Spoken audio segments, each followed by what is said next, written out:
recording. Hello. Hello everyone, can you hear me? The stream should be live. I'm just gonna post the announcements. I don't know if anybody's watching yet. There's one. There's another.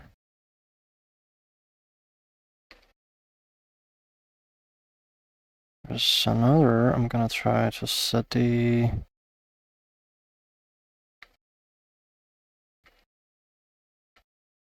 Come on.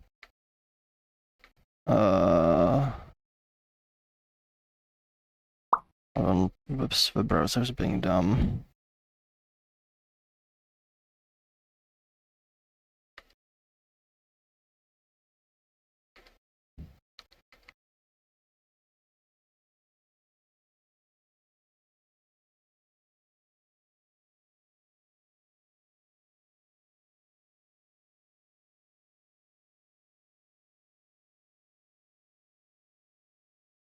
There we go. Live. I'm going live. Okay. Okay, should be everyone? Hello, we gotta check for the Foxtrot here. Hello. Okay, computer user, DevHammer, hello. Hello everyone. Welcome to another episode of Resonance. Are you hearing me fine? Is the audio okay?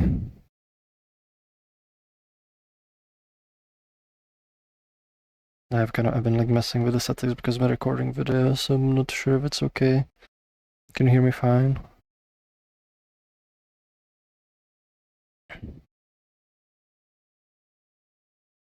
Not hearing any response, so there we go. Yeah, audio seems good, okay. Hello everyone, welcome. I'm doing another episode of Resonance where you can pretty much ask anything about Resonite, anything like, pretty much like anything like you want to ask. Make sure whenever you ask questions, put a question mark. The way it kind of pops on the thing, and like I will not miss it because it's gonna be pinned. I have I'm here just by myself today. I'm Froox, and I'll be answering your questions like to the best of my ability. So we do have some questions that came from Discord, so we're gonna go through those first. Once I'm gonna go through those questions, I'm gonna go through the Twitch ones. So with that, let me put the camera on an anchor so it's not floating around like this, and start going through questions.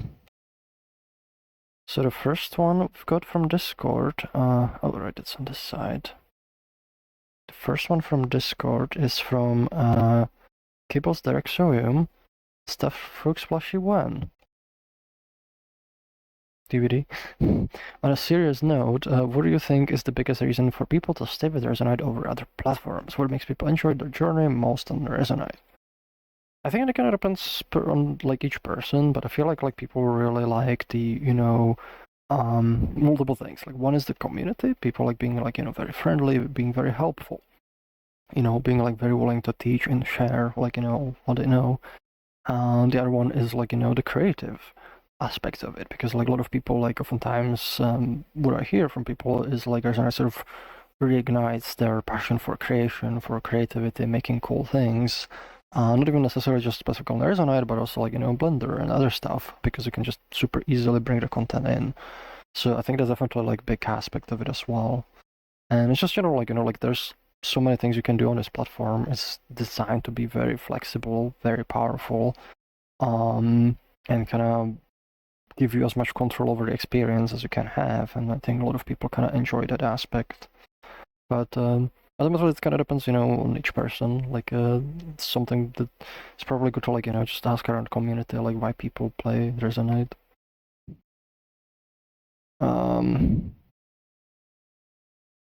Next question. This might be maybe out of order, but we've got a question from Tarari. I downloaded Resonite a few days ago. I had a ton of fun importing my avatar, learning the dev tool. However, body calibration always made me crooked, and people told me it's often painful. I'm surprised to find that using DevTool to set most position rotations back to 0 works very well. That makes me feel like small changes to calibration tool might help a lot. I worry about calibration scaring new users. I'm curious what your thoughts are. I was first like welcome to Resonite. I'm glad you're like enjoying the platform. It's definitely not that simple, unfortunately. Maybe like this, this tweak work for your avatar, but the calibrator needs to work for wide variety of avatars, and what works for one might not work for others. The problem is also like that most of the issues are not actually with the calibrator itself, it's with the IK system, which kind of, doesn't behave the best, and the calibrator has to work around it, and that's kind of like, why it's like very fiddly, why it's very painful, because you have to work around IK misbehaving and try to like get it into like where it's kind of behaving like in a really nice way, like or at least like not like being too scrambled. And that's like much more complicated fix, because we have to we essentially want to replace the IK system with a completely custom one. So that's something that's one of the like high priorities that like we want to work on, but is definitely not a small fix, that would like fix a lot of the issues.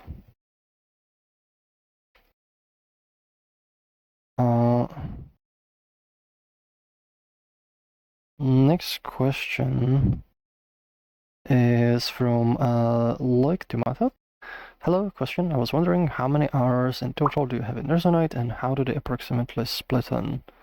Let me check. This is not like fully accurate, because like it kinda sometimes it doesn't track, so like it should track like a good chunk of it. So right now I have like 7,400 hours. For how they're split in, I'm actually not sure. I don't have that tracked, so I just spent like a good chunk of time in Resonite, but I also spent quite a bit of time like just working on Resonite, like testing things, so there's gonna be a chunk of that. But I feel like I spent like more just kind of being on Resonite than like testing it, because testing is usually just kind of like launch it for a bit, test something, and then like I go back to like Visual Studio. So next question is from Josh. Josh is asking, most components use sync element list to represent list of values used by a component, in which elements must implement async member interface. Other components use sync array for list of values, in which the elements can be basically anything. For the data structures with ability to add, insert, append, and remove values, what is the underlying design decision as to why you would use one or the other for a certain component? In a more abstract, if you were to start over sense, do you think there might be more where board representations are unified under one type? Element because here's internal structure and a series of things in UI. So there's a very, very good reason. They are optimized for completely different kind of tasks. So yes, they have like, but you can add, you can add elements, you can like remove them and so on. But sync element list is more general. Because like, for example, it allows you to store, references, which you cannot have in a sync array. Sync array is only for like raw pure values. But also every element, even if it's a value in a sync element list, is its own sync element. So each, like even if you have like, just a list of float values, for example, you can reference each one individually from the data model. You can assign it to references, fields and so on. You can drive them, you can drive individual elements of the list. So that's like an underability, which is very useful for like a lot of purposes. But having that, that adds a significant overhead, because like it's individually tracked element of the data model. It needs its own address, it needs its own like handling for like the synchronization.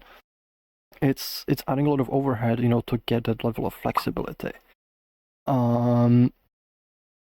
Sync array, on the other hand, it only stores kind of values, like ancient primitives, so we can also have array of floats, but they are not individually addressable. Updates to sync array also like a lot more efficient, and also just like storing and working with those values is like significantly more efficient. So it costs you some of that. Oh, thank you for the subscription. So it has less flexibility, but is significantly more efficient. And it's pretty much one of the reason is like they're optimized for different kind of use cases. And you could potentially, like in some cases there's an overlap, you could use them interchangeably. There's things that sync element list can do that like sync array cannot do at all, like, like I mentioned the references. But it kind of comes down to like which one's used. I'd like, like if the elements need to be individually addressed, if it's values that like a sync array would not support, if you need to drive individual elements, but also like how many are you expected to have? If you have like, say for example, dozens, hundreds of, oh no. Seems like we have networking issues. Give me a second. I wonder if my backup software decided to just start backing up. Give me a second. Yep, it started backing up. Okay, pausing it now. Sorry for that. It should be recovering. Oh jeez, that's like, yeah, it suddenly just went to like 43 megabit.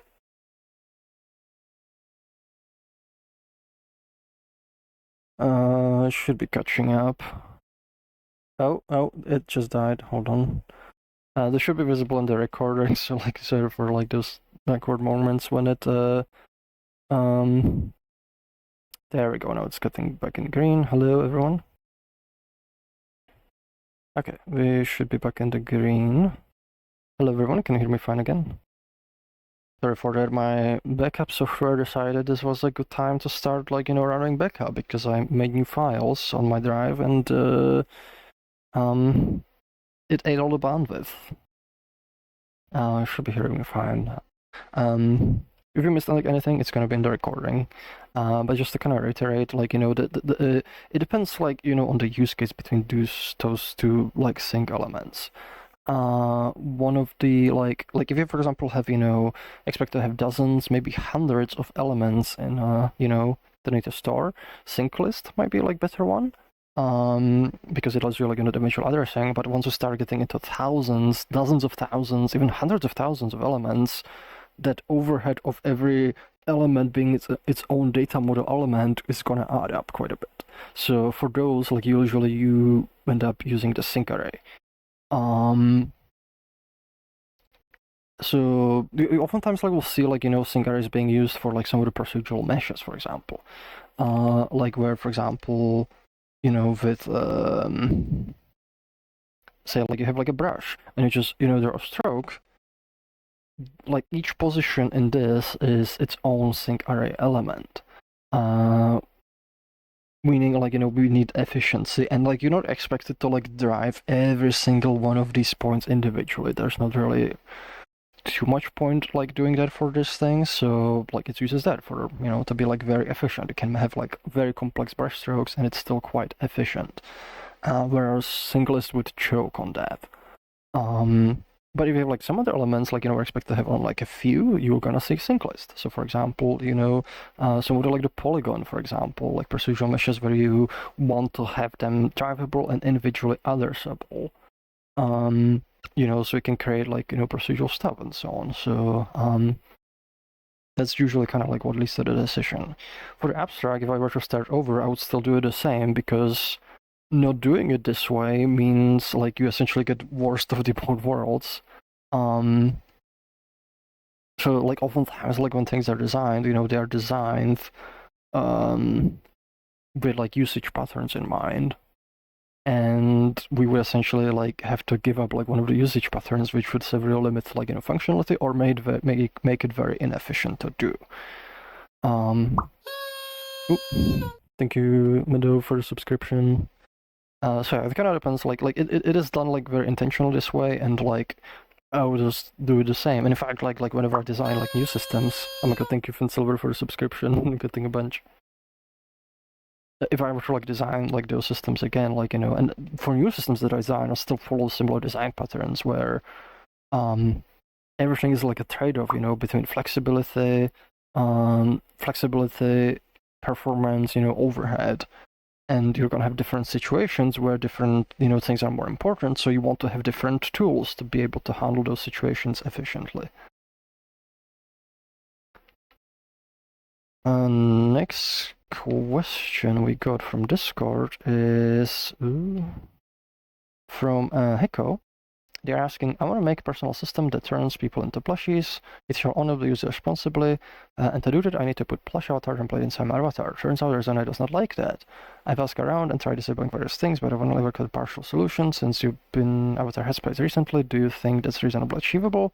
Or should I just try jank of nested avatars for jank of cloud spawning? I did try avatar block. Visual blocks the whole thing. I'm not sure what so this is like usually sure like when we get questions like that, like when you say turns out Resonite does not like that, that's for me that can mean like 1,000 different things. So I don't know like what kind of issues you're running into specifically. Like I don't see like fundamentally why this would not be possible. Like it feels like you should be able to just do that, but if you're like running into something, that might be actually worth like, making a GitHub issue about it. So I don't know, for example, are you like, do you have like a disabled avatar and it tries to like equip it or something, which maybe it shouldn't. So if that something's happening, you can like make a GitHub issue about it and we can like adjust the behaviors. But like without knowing like the specifics, it's kind of hard to answer.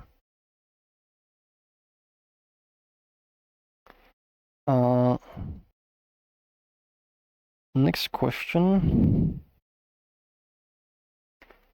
From Floofy, sort of related to unknown. I don't know what it is. You might need to like include it like explicitly.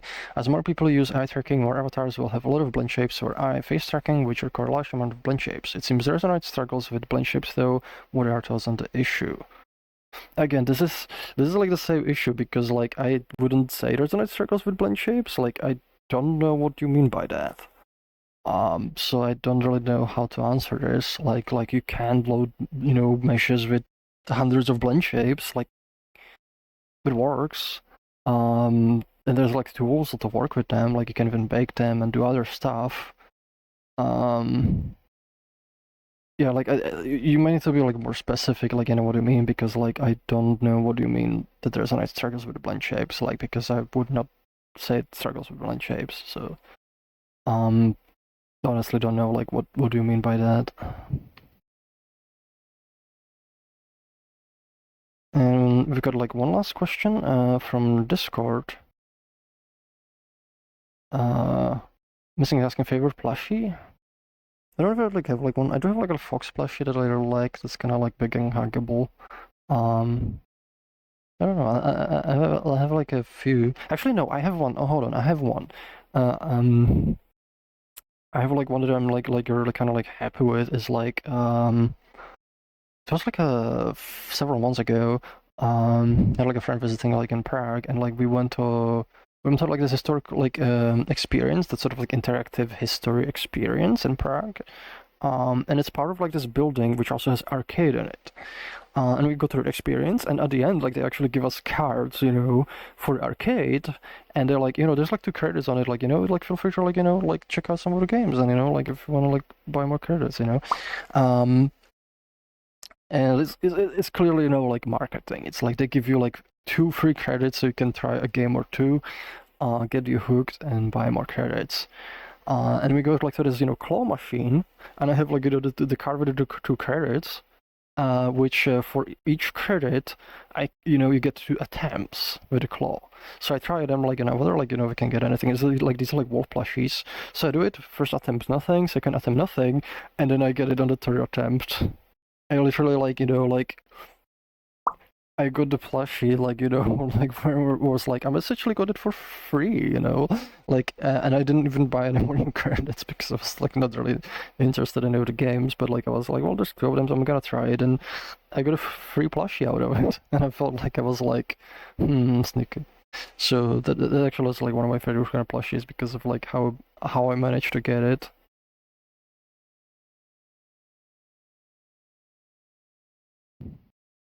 Okay, so that's all the questions from Discord. So I'm gonna start going through the ones from Twitch. So just to reiterate for like everyone new, if you want to ask if you want to ask like any question, make sure to put a question mark in your message. That way it's gonna pop on the thing, it's gonna be pinned, and then that way I don't miss it as the chat kind of scrolls by. So the first one we got is from computer user. They're asking no Syro for today. Unfortunately, no Syro. It's gonna be busy with some other things right now, so he couldn't be here. Diamidef was asking mental check. You're doing alright today. It's could be better. Anyways, subscribe with Prime. Did you know all Prime members have one sub for free? Thank you. Oh, that was the buffering. Computer users asking, what is part of the idea of office hours? A personal thing, the whole concept of a team office hours is really cool, and I'm wondering if anything in particular inspired the concept. I'm not asking about the Resonance specifically, but it's fine if you have answer for Resonance. It's actually been a while back. Like, it's something like that some team members brought in, because it's been a few years. Like, I think it was like something that like it was brought by, like, back when Gaines used to be on the team, and I think Purple Prime also like kind of suggested, because like some of the companies like they worked for, they would oftentimes do like office hours where it's like, you can sort of like ask, anything, and you can kind of communicate, and it's a good way because it's like, I'm like, in my office at these hours, because there's something like that, like, for example, universities also do, or companies do it, where instead of people just bothering you all the time with questions everywhere, like at any time, and you kind of have to be constantly on call. If you, for example, at university and a teacher, like you might be working on some stuff, and do like, or having like classes and other things, but students, they might need a time, to visit you, like, because they need like, they need something, like, maybe they have like an issue or something, or maybe like, they need to like, give some work or something, homework or whatever stuff. So there's like a set time where you're like, I'm at my office and I'm like gonna open. I can like come here answer questions, or like just do whatever is needed. And it's kind of inspired, from that kind of like approach that's used in those companies. And we're like, we can do the same for the community. So instead of like us being kind of hounded like everywhere with like random questions at like random times, there's a dedicated time and place for doing those. And the way like people get used to like when the questions happen, when the answers happen, and we can direct people to it. So instead of like just being like kind of constantly on call answering questions, like we're like bring it over like to these office hours. If it's gonna be quiet, it's gonna be quiet, but like we're gonna be here for like at least an hour, answer some questions, and or talk whatever people want to talk about. And we kind of like pioneered like some of the team members, like we're like starting kind of experimenting with it a bit. And then eventually, like, I wanted to like do my own as well, but it took me a while to just figure out like when and get enough like free mental kind of bandwidth to be able to do it. To get started. I did like want to, specifically for Resonance, I did like want to like do like a format that actually didn't end up like doing. But it was like a while back, like I was, just in a Discord call with Syro, and I was like, playing Minecraft, but like we just kind of started talking about like cool technical stuff, and it was kind of fun, just kind of talking about cool technical things, just like while chilling, and playing a game. And I was like, I kind of would want to do more of that. And that's kind of like was my idea, like we could be like playing some games or something, and like then answering questions from chat, but like it didn't end up happening that way.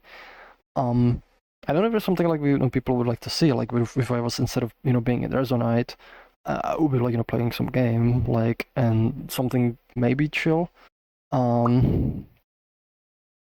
maybe not. Like it could be like a. There's actually another thing that kind of gave me like an idea. Is like I really love the like the modern Doom games. Well, not the old ones, but I love the like modern Doom games, like Doom 2016, Eternal, and Dark Ages, and the game director for those games, Hugo Martin, he does these regular streams where he essentially just plays the game, but he's also answering questions from the chat, and it's kind of funny because like like it can be like the game gets like super intense, and you can kind of tell how intense the game is from how complex his answers are, like sometimes like it will kind of more exploratory part of the game, and he'll just be like, like, oh, blah blah blah, and we did this and this and this, and like we did this thing and then this thing, this thing, and this thing, and this thing, and then like he'll be like, in the middle of a fight, it's like really heavy, and like his co-host, asking a question from chat, and he's like, yeah, we do that, and it's like, it's like completely like focused on the game, but it's just kind of funny. Um, so I was like thinking about like doing something like that. I would want to like implement like the desktop face tracking first, because I would also like use Resonite for overlay, so you could still see, avatar, at least overlaid on top of the game, and maybe try that format a bit. So like it could be like interesting, get more kind of chill. So maybe that's something like when I can experiment with, like, for this one. But also like every team member kind of has their own kind of style for it. So, but the basic idea is like, we are available at this time. You can come, you can ask anything. We'll try to answer to our best abilities. So, that's pretty much, like the core of it, and kind of comes from these like office hours that like, happen in physical locations as well.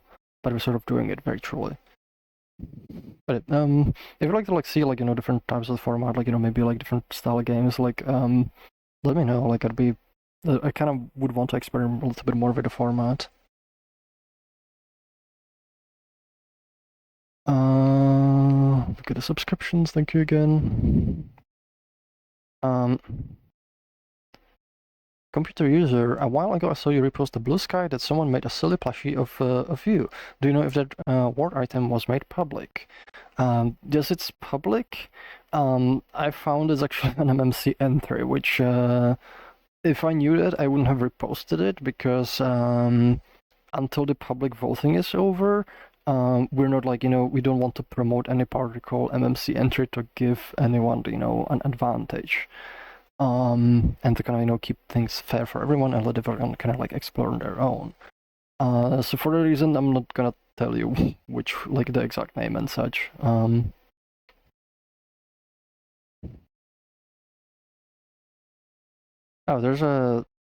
we got a question that like, this just seems like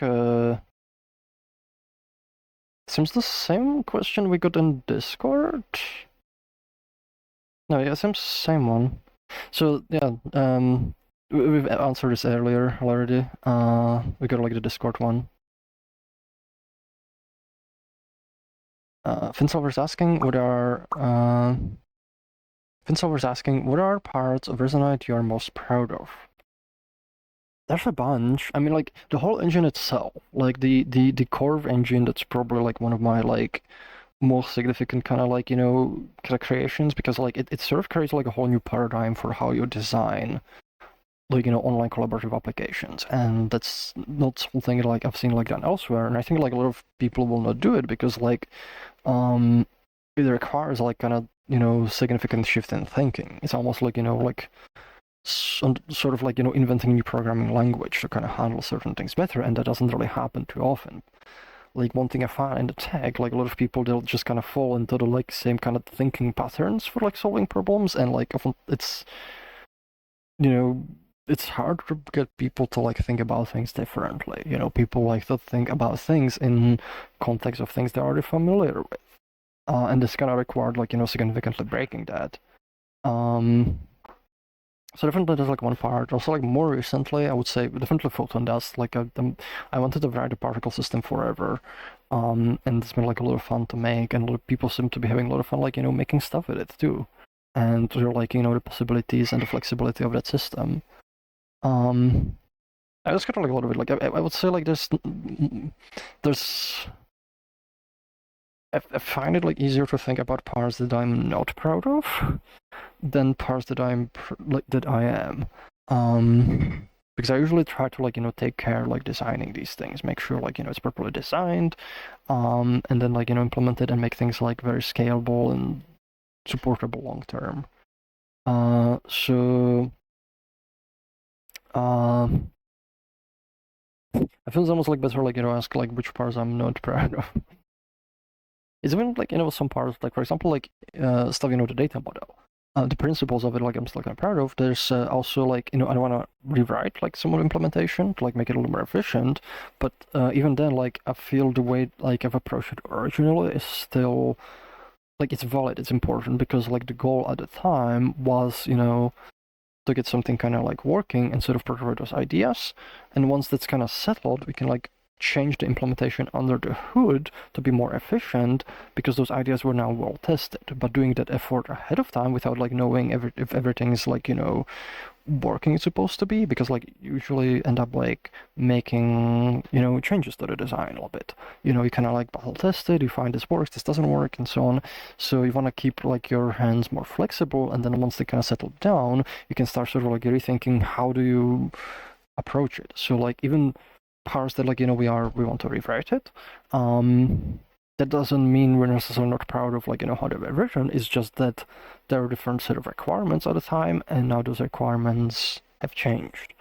Or maybe like we got like information that we would not be able to gather without doing those earlier parts. It's almost like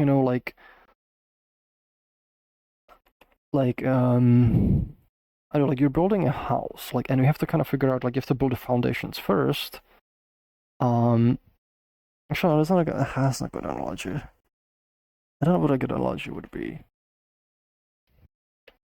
I mean, it's kind of like, I don't know, like, say, like you're an artist and you're learning how to, like, draw, and you have to, like, you have to kind of start drawing. And over the early on, like, it's not gonna look pretty, like, like, it's like it takes a while to develop that skill, but that doesn't mean you shouldn't be proud of, like, all the, like, even the previous, like, the old drawings. They might not be looking good, but it's still very important you did them because they got you where you are now. And every time you draw something, your skill slightly improves. And it just takes a lot of slight improvements over a long period of time to, like, get where you are now. So even if your current drawings are, like, completely different level, that doesn't make those early ones, like, any less important, because those are how you got here where you are right now. And that's oftentimes, how I kind of like look at things. It's like, even the stuff that's like not good right now, like that's kind of like causing some of the issues at the time, like it was important, and it kind of got us where we are. There's definitely parts where I wouldn't be proud of like them, like, but those are fewer than the ones I am. Next question is from let's see. Chicken Fox Author is asking, have you been through all MMC entries yet? Not yet.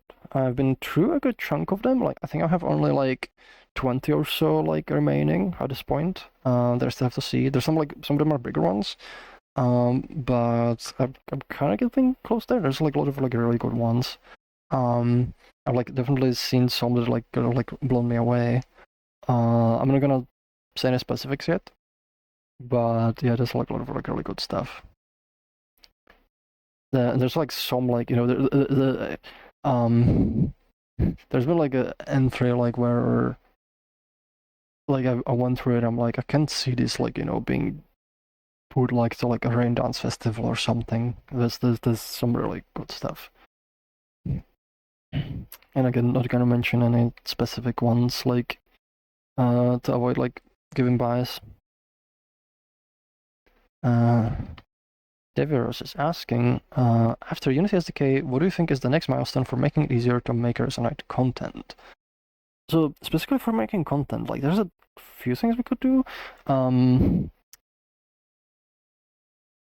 don't know which one would be like the next one, because there's like floating cloud of things we want to do to improve like the building experience, but also like different parts will address different needs.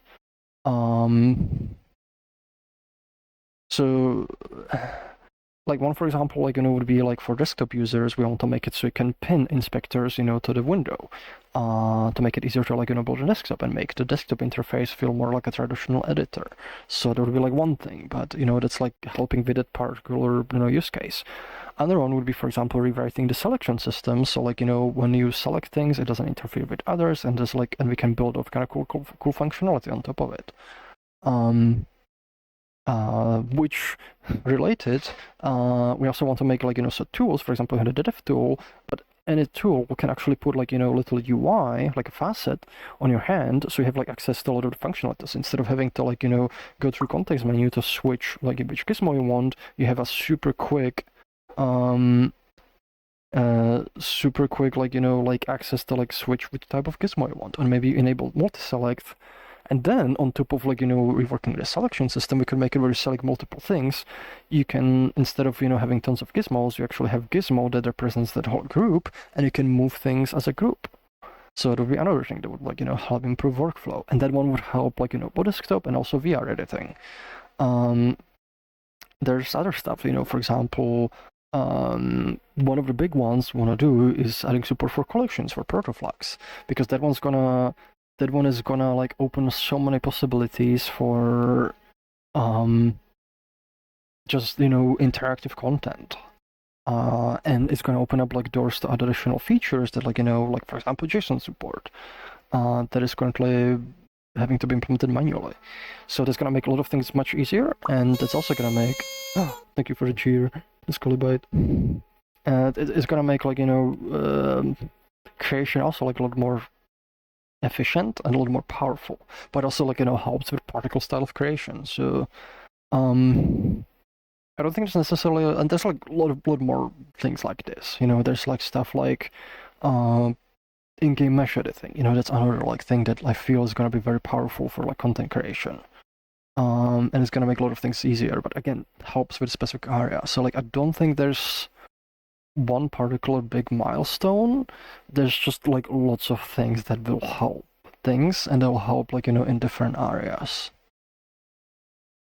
So, and probably like the best thing is also like on our GitHub we can upvote like issues. So like if there's like ones that are particularly important to you, give those upvote, and like we can that's gonna influence like which ones you're probably gonna focus. Which right now like once we're doing more work on sort of in-game editing, it's very likely gonna be protoflags collections, because that one like is something people wanted for a long while and also has like lots of votes. So most kind of focus on that area, like on in-game creation. That's very likely the one like we're gonna pick. Next question is Scullybyte. I recently have Resonite and love it. I just wish the menu was easier and cleaner. Any plans on improving the menu and maybe having BIOS eventually? Yeah, yes, definitely. We want to like work on a lot of the UI pieces. We've already like reworked parts of them. For example, the settings UI, that's like that's the most recently worked part of the UI.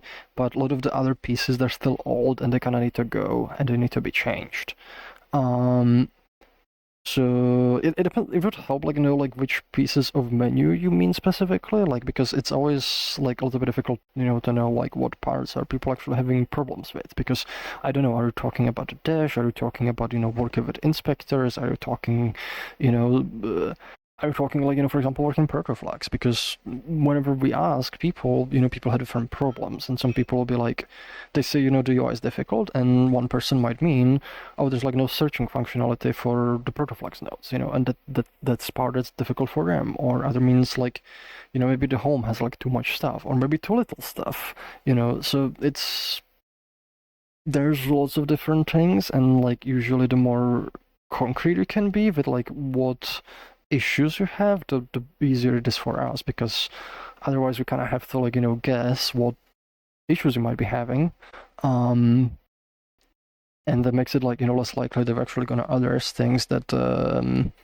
will help you specifically. For BIOS, like we do want to have BIOS, yes. One of the things we do want to do is like, so you can have like a profile, you can like put a bio, you can put like your socials and stuff, and like easily change a bunch of things. Because right now like some stuff like for example changing your username, you have to like send a command, or if you want to like assign like the badges, that's also like commands, and we want to make like a visual UI for it, so it's much easier to do. So that will like that's gonna be another definitely one part we want to work on, like when we kind of work on a bunch more UI. See, okay, so that's all the questions I actually got right now. Let me check the time. So we still got like a bunch of time. So if you want to ask anything, feel free to ask. There's just to reiterate, put a question mark, in part of your message. That way it kind of pops on the thing, and I can pull it out and show it. I've actually got one right now. So Devhammer's asking, background, reading about GitHub issue that involved value tag value field. My understanding was value field was value tag, except it would insert the value contents of the component instead of the component was attached into a UI field like chat, and talks about how to make this difference more obvious came about. This got me thinking how disruptive should name of protoflex node component should be when renaming or be considered, if at all. I usually try to balance it. I mean, it can be difficult sometimes because, you don't try to there's like one thing like where you just name something very short, but then it's like super hard to tell what it might be doing, from the name. But then you name it longer and like to be more descriptive, and like you get very long name, and sometimes that's how the long names kind of happen because otherwise you get a lot of ambiguity. And you can kind of see, for example, with some of the particle system, modules where there's like a lot of modules that kind of do similar thing. Like for example, there's modules for for like the starting color, and there's like multiple of them because you can have like just a single starting color. You can have like one that's like random between two colors. You can have one that's random from like a gradient texture. You can have like one that's random, from like a list of colors, without interpolation. So there's like lots of different ways to do it, and it's just kind of encoded in the name of the component just to be clear. This is the starting color, but this way. This is starting color this way. This is starting color this way. And it leads to like these kind of longer names, but it's kind of needed. So we usually try to find like one that's the shortest name that doesn't leave problematic ambiguity, if that kind of makes sense. Ooh, Satan was asking top 3 favorite avatar species. Also, how? I'm definitely Rexus. I'm kind of biased, but those are good ones. I'm definitely gonna put definitely gonna put Mayus. Mayus are very cute. It's kind of hard because there's a bunch that are like, and it's like if I pick one, then I kind of pick like another one. I also had like cat bases, but I already picked the May one, so I don't know what would be the third one. It's kind of difficult because there's like multiple for multiple potential spots. I'm like thinking like some of the just to kind of keep it balanced for the top 3 because we've got Rexes, we've got Mayus, the kind of cats. Something like Naruto, but it's like there's like a bunch of like different ones. I was just gonna go with Naruto. Naruto Dragon. I'm probably gonna change my mind, but I don't like picking favorites because usually like different things and like all different I like different things for different reasons. Oh, thank you, Scullybyte, for the cheers, for the bits. Yeah, I'll have to I also probably have to probable list and just see those avatars because sometimes my brain's forget unless I have it in front of me and I'm like, oh yeah, I really like that thing, it's like when somebody asks me favorite music and stuff, I usually just open my playlist and I'm like, all right, I really like this song. It's a favorite one, but I really suck at thinking of things from the top of my head sometimes. So that's against all the questions. If you have any more, feel free to ask. Still got time. I might end up checking some of the posts on Blue Sky. The problem is a lot of stuff is still MMC, and until the voting happens, we're not gonna promote any particular entries. Let's see. So I'm just gonna check like some of the posts about Resonite and Blue Sky, see if there's like anything interesting to share here. There's actually another thing like for the format, like I wonder like why, what's the word? If it were like fun to like do like, you know, like doing one of those like tier list for things like on stream. If you wanted us to do, and also yes, why is daylight savings? I don't know. I had to like start this like an hour earlier because we switch at different time, but I also have like, you know, things after that's around people's US time, and that would conflict, and it's painful. We should just abolish it. Which actually interesting thing I learned yesterday. Apparently, I have like a friend from Puerto Rico, and Puerto Rico doesn't have daylight savings. They already abolished it, and apparently it's so much better. So they were like, and they are traveling like so they'll have to deal with the daylight savings for a bit. Yeah, we should just get rid of daylight savings.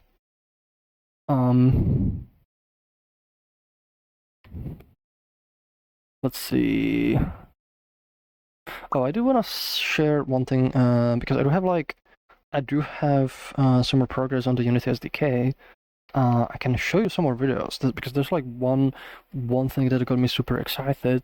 I'm getting it like essentially to the point. Well, I already kind of have it to the point where you can import an avatar through the Unity SDK. I haven't made like full video of the process yet, but I got it to work like on Friday before I kind of, you know, cut off like work.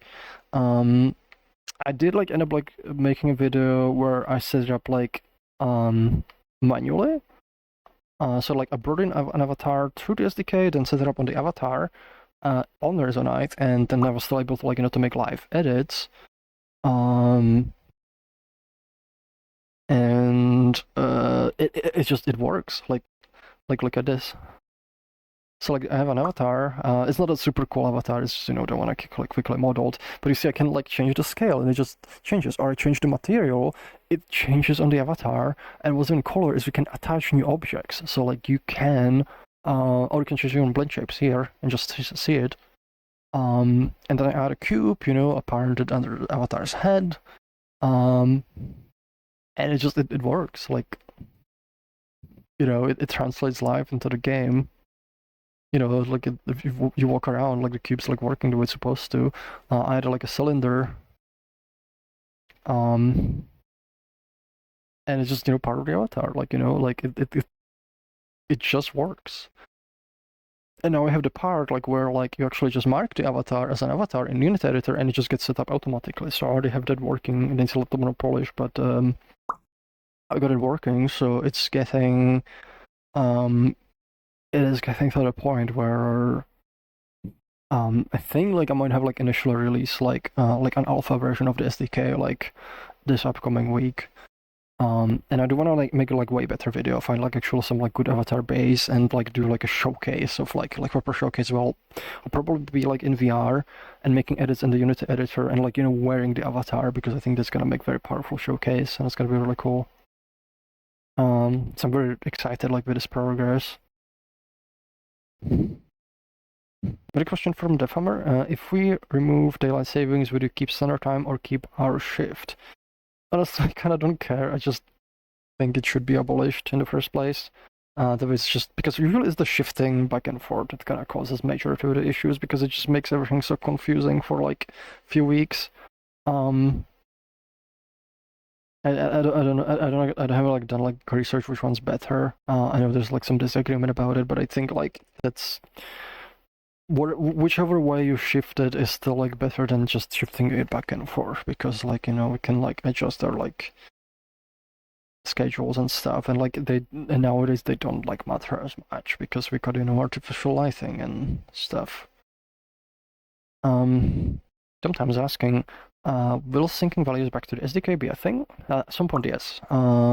It's gonna be. Oh, thank you, Scullyboy, for more cheers. At some point, like right now, it's gonna kind of focus like going one way. It's relatively easy. Like, it should be relatively easy to like sync values back. So like if you change something on the Resonite, and it's gonna require a few more functionality to be added, but we should be able to like very also send values back when something changes on the Resonite side. Because the Resonite link itself is bidirectional. The only limitation are the assets. We don't allow like reading assets through the Resonite link right now. Partially just kind of like to avoid abuse. So until we have like a proper asset licensing system, we will not. We'll probably not like allow that. But eventually, yes. Like once we can have that, and we can be like, okay, this asset can be transferred and read. That's fine. We'll probably like like do it like when it's like fully bidirectional, which is gonna open up like a whole other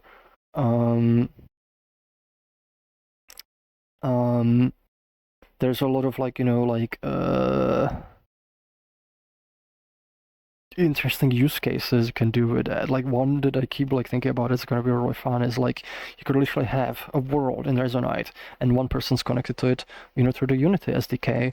Another person is also connected to Unity SDK and they're both like making edits, to the shared world, and say like somebody from a community makes like a Godot SDK. You can have like somebody in the same scene connected through the Godot editor and making edits from that.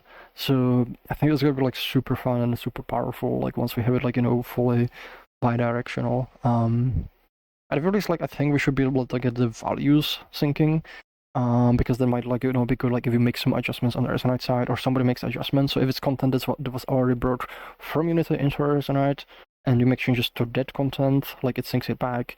It gets kind of weird if you add things, on the Resonite side, because now that won't sync back. So like it might like have some limitations, but because of the assets. But we'll see.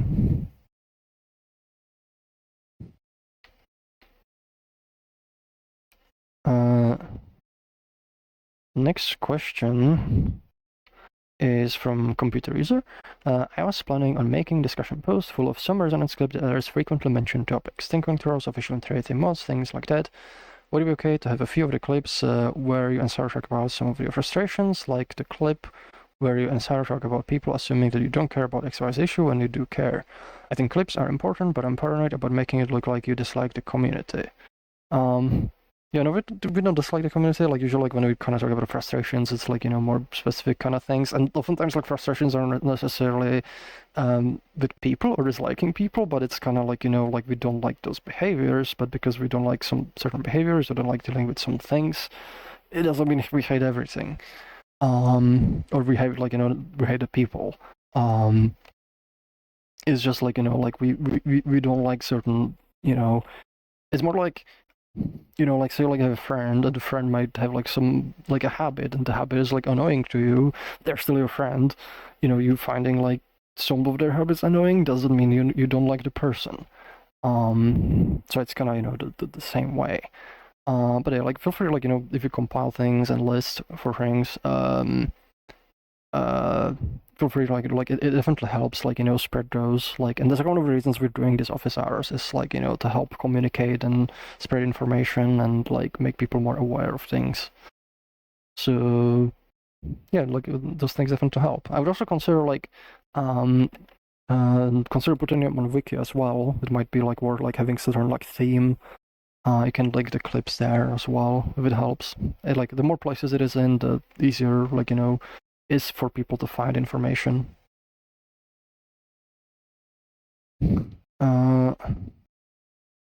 Next question's from Colin.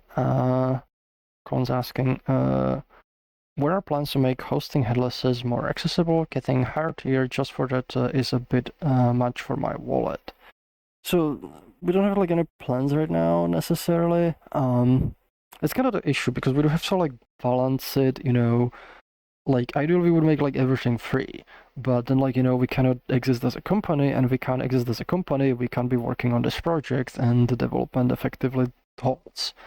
So we have to kind of balance like certain things being paid, and we usually try to like make things that can make like more sense, like for example storage, like which because that is cost on our end. And the headless is kind of like another one thing is another one of those like things where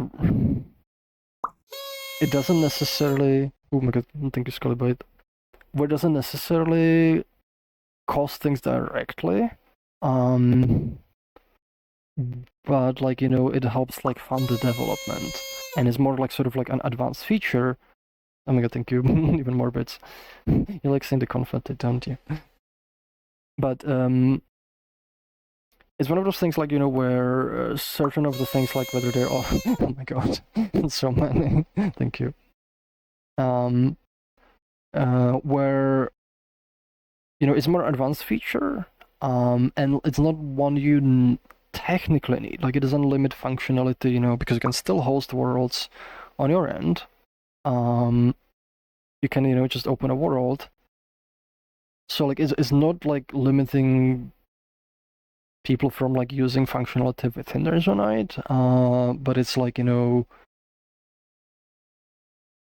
it's something that makes your life like easier for things and like allows like stability and so on, and like and it kind of makes more sense like for it to like be like pay gated, because we try to like avoid pay gating, like things like that would actually limit like how you use Resonite, like for example, imagine like I don't know, like imagine like you would have to pay to use the Perterflex tool or the developer tool, like or like you would have to pay for certain like be like having some components, or features on those be like behind a pay gate. That would be horrible. So we try to avoid like stuff like that.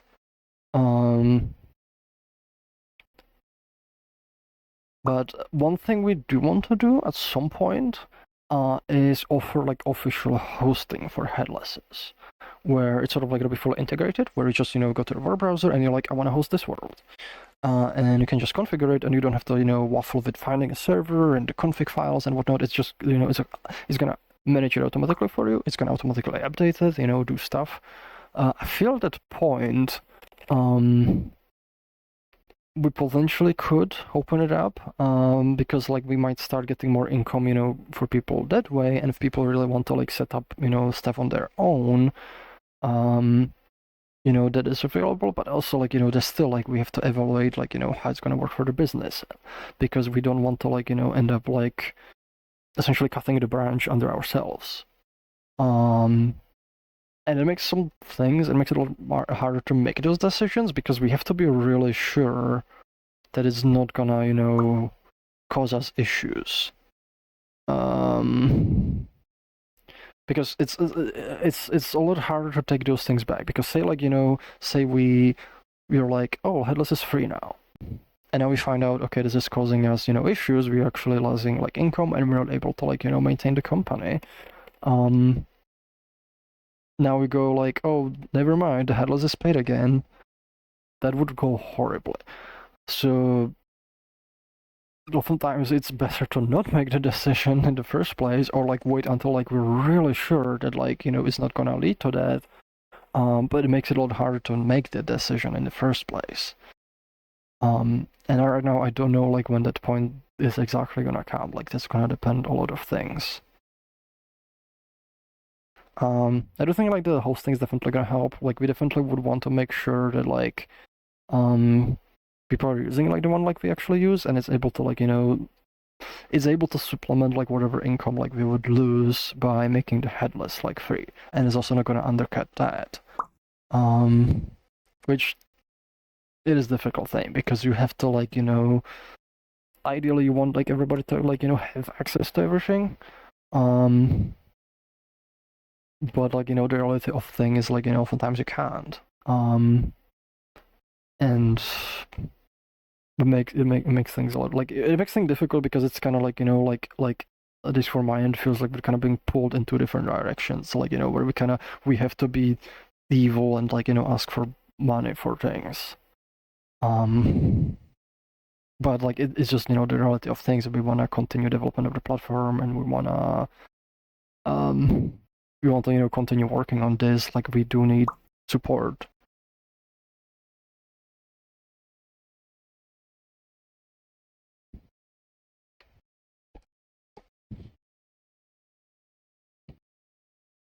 Next question is from DevHammer. DevHammer is asking, recently JForce said it developed full automated builds through CI/CD is almost production already. How will this help your workflow? Will feature development delegation be easier? Yes, it definitely helps with things because like one of the things, for example, like when we have contributions for other team members is there's like multiple aspects to it. When there's contributions, they make a PR and they're like, write like, this is the motivation, this is the changes I made, this is the testing I did. But right now, it's harder to do like any sort of testing, with community and with content because like, I have to like merge things in, push it into pre-release branch. There's only one thing. We have to make a write-up. It's like a lot of overhead. Once we have builds automated, we can also implement things, like Molecule, where we have a system where we can have as many branches as we want. We have a launcher, so people can download any of the testing branches, and we can have like our other engineers, running tests with the community a lot more frequently. So when I, for example, look at a PR, we can be like, this has already been tested, like, with a bunch of community content. I have like a little more confidence that like it's not gonna, break something. Because right now, like that is one of the big worries. Like whenever I look at PR, I'm like, is this gonna break any existing content? Because once I merge it and it gets pushed, and it actually happened in the past as well, where it gets pushed and now people are like, oh, my thing broke. Now we have to kind of rush, like fixes, and because of that, like I'm trying to be a lot more careful with the PRs. And avoid like problems like that. But it also requires a lot more like mental overhead and a lot more time, and spend like sifting through the code and being like, can this break like this way? So it's gonna help like that way. Another one is we can automatically be running more unit tests. So like when it gets pushed, it can just build it in the cloud, run all the unit tests, and then it shows on the PR. This is like passing all the tests, or maybe this broke things. So like if it's like not if unit tests are failing, then I can be like, I don't even look at a PR until it's all fixed up. And the engineer, they can also make sure like if they push some changes, it's gonna warn them like this thing broke, so like you need to fix this before submitting this for review. So there's a lot of different ways like that's gonna help. It's also gonna remove like some of the human error, because sometimes like there's been a few times where like made a mistake and like it caused like an issue during the publish process because they're not fully deterministic. I think CI/CD is gonna make the process fully deterministic. I instead of like me building the builds on my machine, for publishing, I'll just push them, to the repo. It's gonna build everything, and I'll just be like, okay, mark this for release, and now it just gets released. So it's gonna help like make the workflow a lot more smoother and less error prone.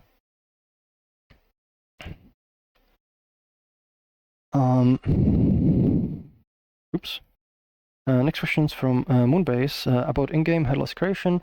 Could others also provide hosting by say switching providers, or will it just be an official provider? It's way too early to ask that. Like I don't know what exact form it's gonna take, but I would say probably not, because like we would be undercutting ourselves with it, and it kind of brings it back to the business thing where we invest like into all this tech, and you switch a provider. What do we get from that provider now? Like somebody else is getting income, and we're not getting income. And you see, like, that kind of puts us in a difficult situation, because, like, we made the technology to make it, free. So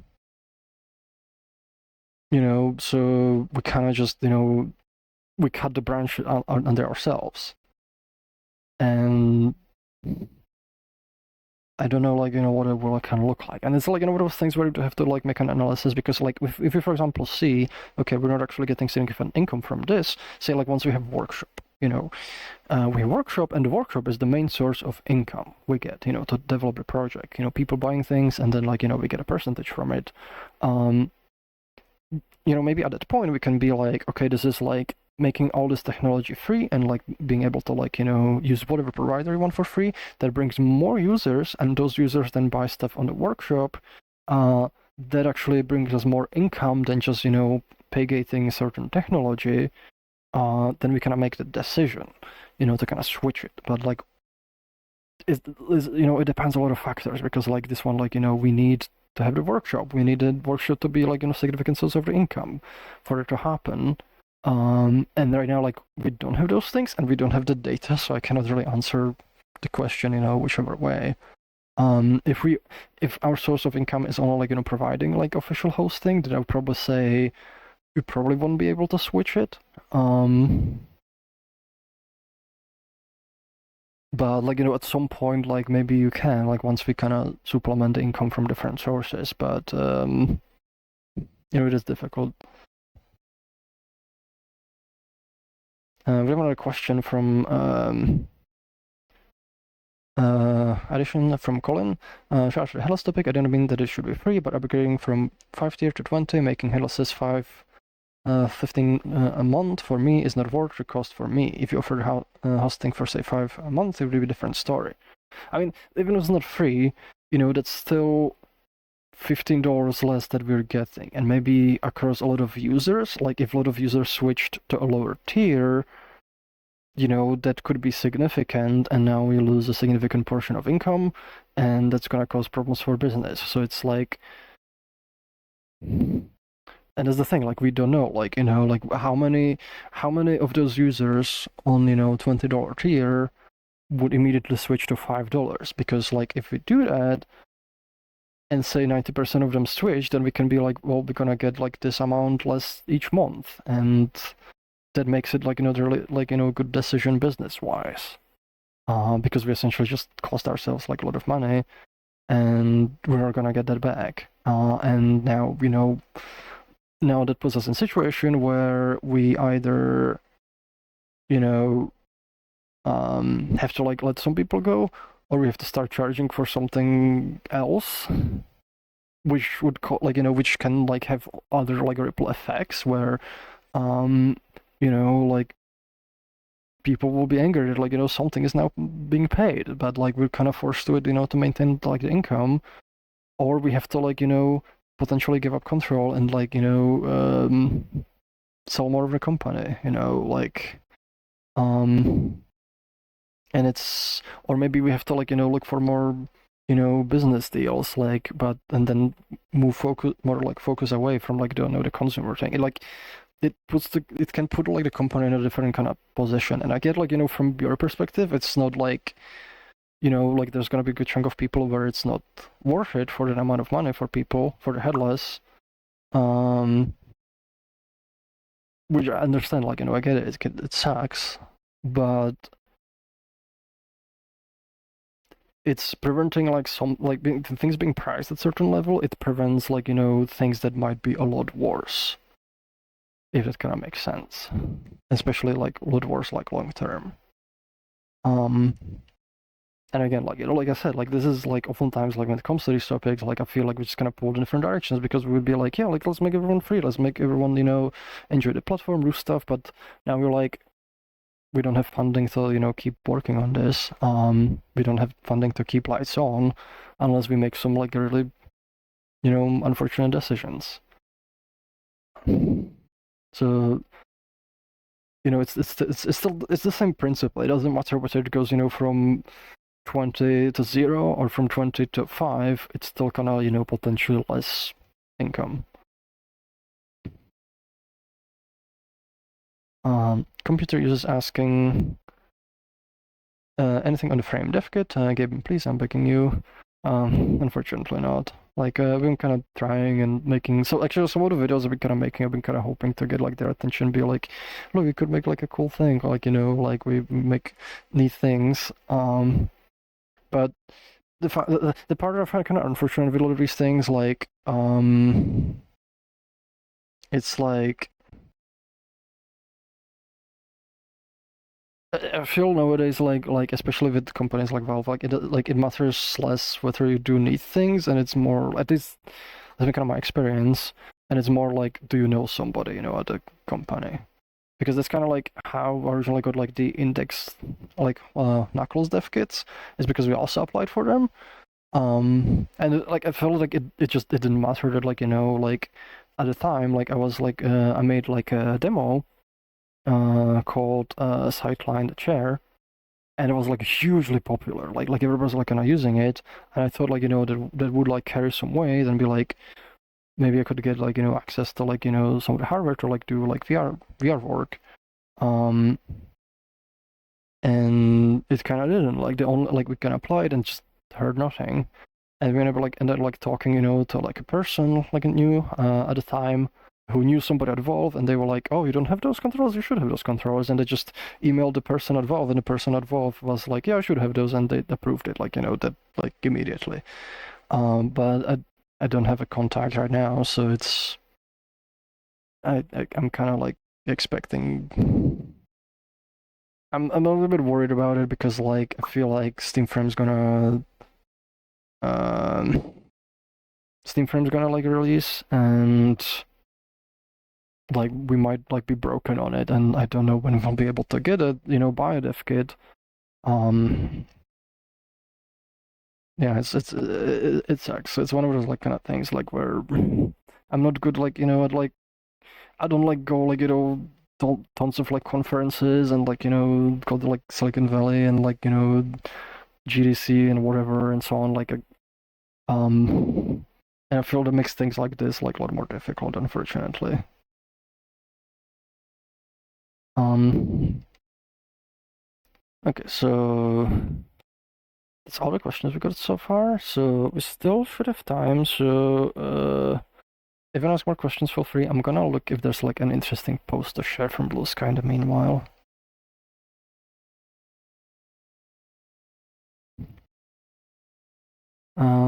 Oh, the one. Yeah, this is the one I found is from me for the avatar thing. Let's see. So I got a silly post from Dippe. Let me see if I can. I still haven't done the embed. We got a silly post from Dippe. There's a being you. It looks like somebody like from karaoke. There's mom and like a lot of silly stuff on Resonite.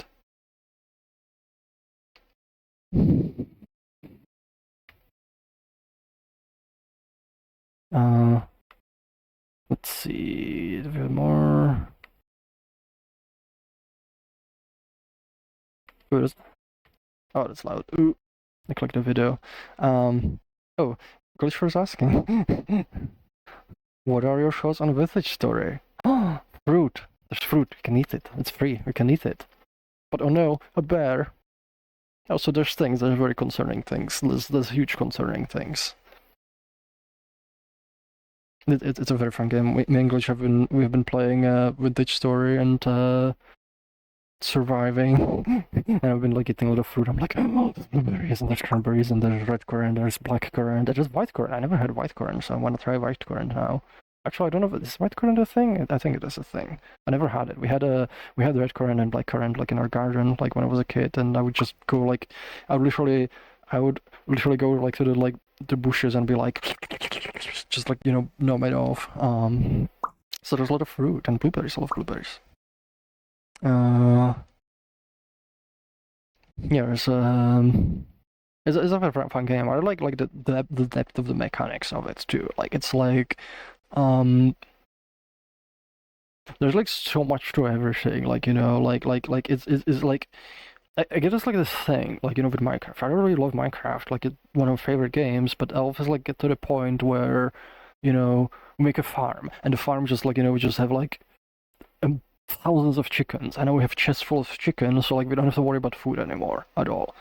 You get farms. The farms like they're automated or they just grow so much that like it doesn't matter anymore. We have so many resources. We make a cobblestone farm or bamboo farm, and we just get like so much of stuff that like once kind of get to the point like where the challenge is gone, like it kind of just becomes boring. Like I kind of lose like interest in like even building stuff like and it's kind of funny because like I can be like wanting to build some like really cool things, but like once there's like no challenge in the game I'm just like like I'm like it just feels like what am I building this for? Like I don't like I get it with this with other games too. Like once I kind of lose the sort of main drive, like everything just kind of becomes like you know, like it's even like exploration wise, you know, like once you've kind of seen like everything, like you've been like to a bunch of mansions, you've been like, you know, to the strongholds, you've been like to everything, like it's like kinda I'm not gonna discover anything, you know, fundamentally new, and it just kind of becomes like, you know, kind of more boring. I guess similar issue like with even other games, like where I know I have to do a bunch of side quests before the main one, because even though they seem to me interesting at the time, once I do the main quest, like I'll just be like, well, I'm kind of like the big thing is resolved. Like all of these things just seem insignificant now. Like they seem outside of the story. Um, and I just kind of get like I don't play them. I kind of become bored with it. And like I like with vintage story, like it really makes you like work. Like there's a lot of depth to things, and there's a lot of progression that you have to make. Um, and like and because there's a lot of depth to it, and you have to like, you know, there's a lot of complexity. Like it doesn't become boring. It's just there's this constant drive to like do things. And like, you know, I really like that kind of like that curve of growth in the game. Chicken Forgetter is asking, where do you see Resonite in 5 years? I don't know. I'm not good with these questions either. I mean, same place, I guess, like where it is right now. Maybe hopefully bigger, hopefully with more people, with more functionality.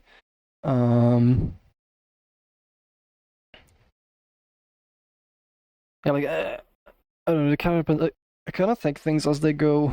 I try to like, you know, do them as fast as I can, but like I take them more as they go, however they happen. So like it's like I would say like I hope like for me it's like, you know, like I don't know where it's gonna be in 5 years. Like there's a lot of long time, a lot of things can happen. And my hope is like, you know, we'll be a lot bigger. We'll have a lot more people. We have the workshop. Like we'll have a lot of like cool functionality. A lot more people are enjoying the platform. It's being used both like, you know, socially. It's being used in education. It's being used, you know, for research.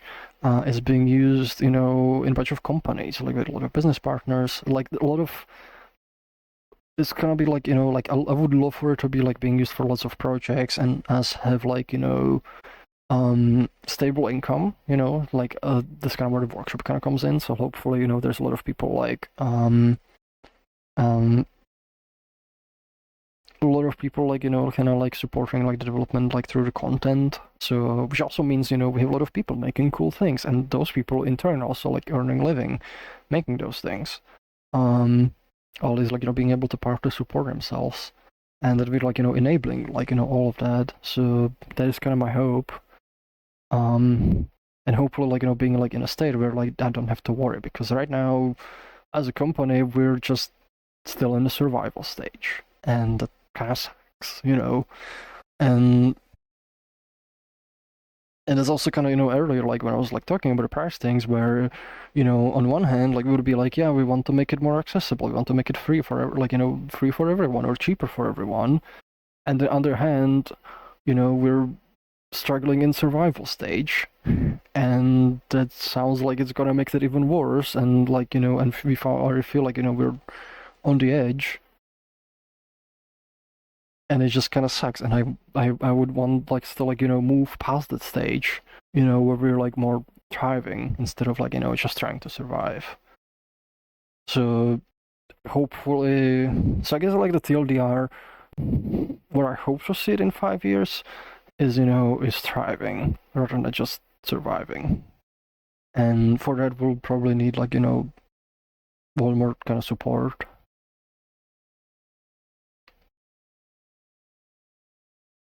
Moonbase is asking, do you spend any time on other projects other than Resonite? Depends what I mean by projects.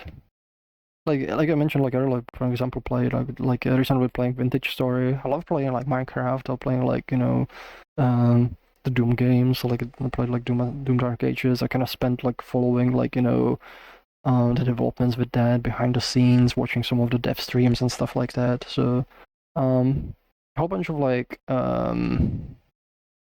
whole bunch, you know, games and stuff. But depends what you mean by projects. I don't know if that's, you know, what you had in mind. Next question from Moonbase. And do you work on projects within Resonite such as worlds?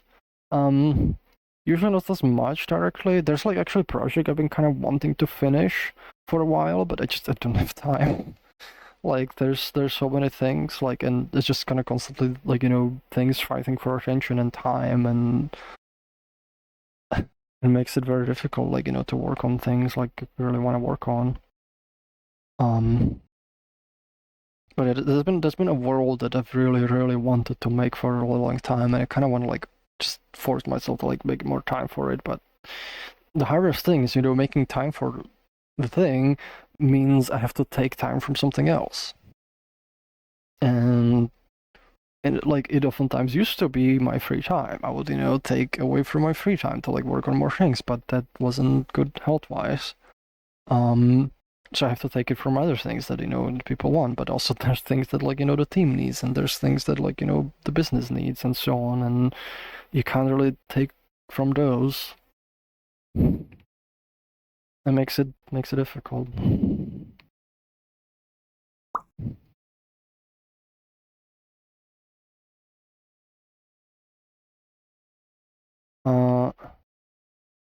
Computer user, this might not be a question for resonance, but if I made clips of other office hours, would there be any way for me to submit them to potentially be uploaded to a YouTube channel? Mainly asking because I asked some questions on the mod office hours a while ago, and I want to be a little easier to find for others.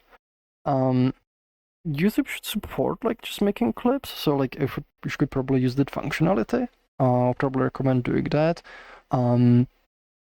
Otherwise, I don't think like we would accept like just like sending us a video file.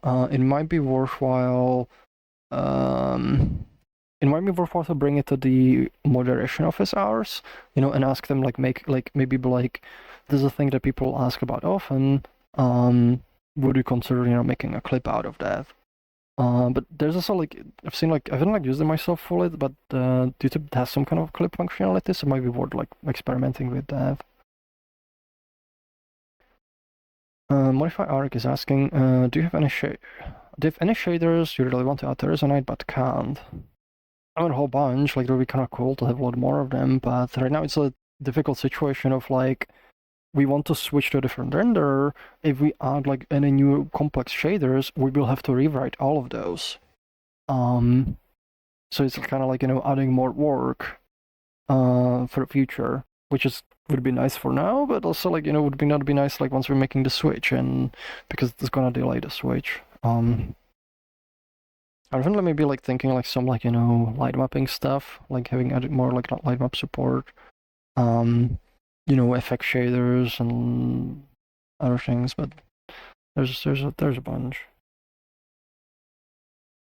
Just in general, like would like want to like add more functionality for the shaders. Scullybyte is asking how to get eye tracking on big screen beyond tweet to work on Resonite. Virtually it just works out of box, and play does it to Resonite. I don't unfortunately have experience with it. Like it might you might want to create like a GitHub issue if there's not one already for the support. We'd have to kind of look at it. I don't know how exactly it works.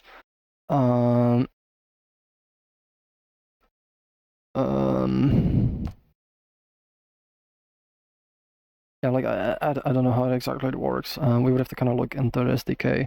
Like ideally, if we were able to like get like I don't know if we have like anybody on the team like who has the hardware. There's like another thing, because we don't like really have dev kits. It makes it much harder to like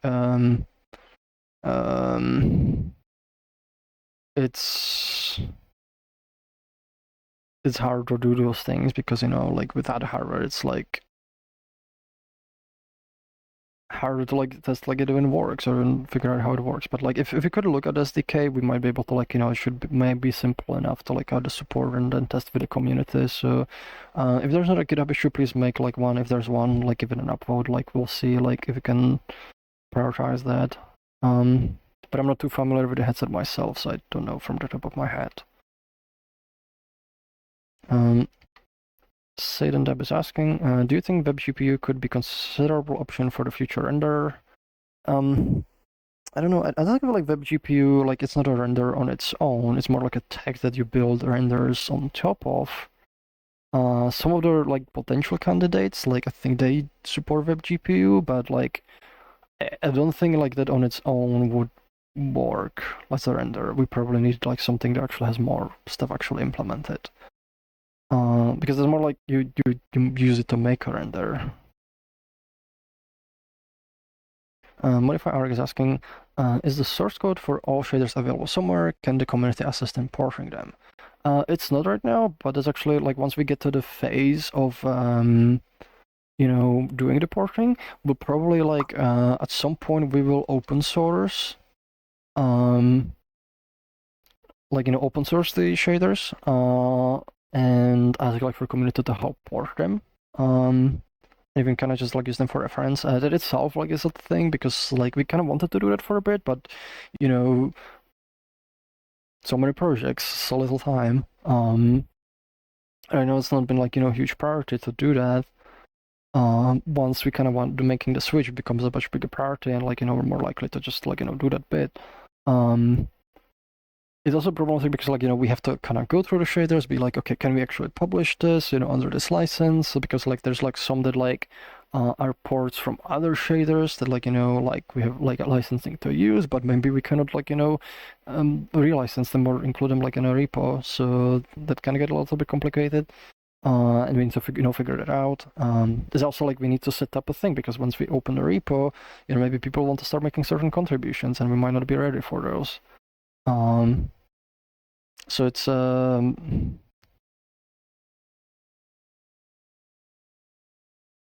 yeah, it'll happen very likely, like, you know, at least like, you know, when we're like actually doing the work on the render. But right now it's not available, unfortunately. Developer's asking, how far along are you with figuring out the requirements needed from the renderer? I haven't actually looked at it like in a bit either. We kind of still just kind of leaving for a minute to like, you know, discuss things and like offer things. The problem I have with it is like it kind of like dropped a lot of the activity, I think. There were like some more comments, but like I feel like I need to kind of go through everything and like reevaluate and, you know, see, but I haven't been able to do that yet. So because focused on other things. So sometimes like what can help for community is like, you know, help discuss things, like figure things out, because like if community doesn't help with that, then we have to do it. Which means, you know, we have to find more time to do it. And actually another problem, like, you know, like with the shaders, like, you know, we hope the community can help, like, you know, assist porting them, but we can't rely on that. Like, we don't know how much people will actually, you know, be able to help and how much they'll be willing to help. So we still have to kind of assume that like we'll have to port all of them. And hopefully, like, you know, people help, it kind of goes faster, but like we can't rely on that.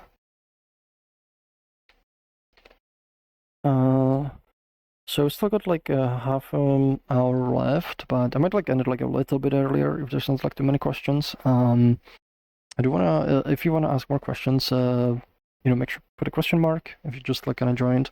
That way kind of pops on the thing, it doesn't get missed. I'm gonna check more posts on Blue Sky. So there's actually one that seems interesting.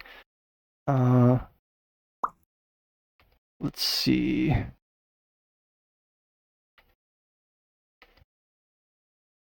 So this loads. Oh, yep, it loaded. So this is a post from Blue Sky by Resonite, and it seems to be about Resonite, Elysium, which is like a really cool world if you're like interested in like sort of, I don't want to call them gambling games, but like, you know, kind of gambling related game like blackjack and poker and like there's some not familiar with them myself. It's not like my area, but they are super cool. Like they put so much work into it, and a lot of people like enjoy like, you know, spending time there. So let's give it a bit of a watch. Oop, is it playing? Good evening and welcome to Elysium.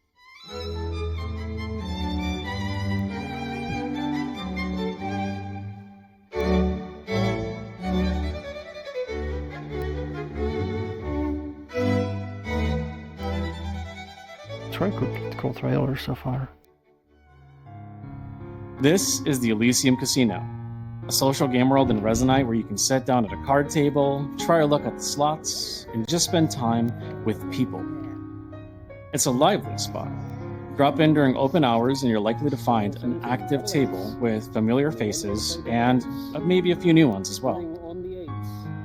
It carries itself like a proper establishment, and that experience doesn't happen by accident. There's a passionate team of dealers running the tables on a set schedule. Hours are posted at the entrance, and you can tell they genuinely care about making it a good time for everyone there. Now, nothing here costs real money. It's all about the experience, the fun of the game, none of the consequences.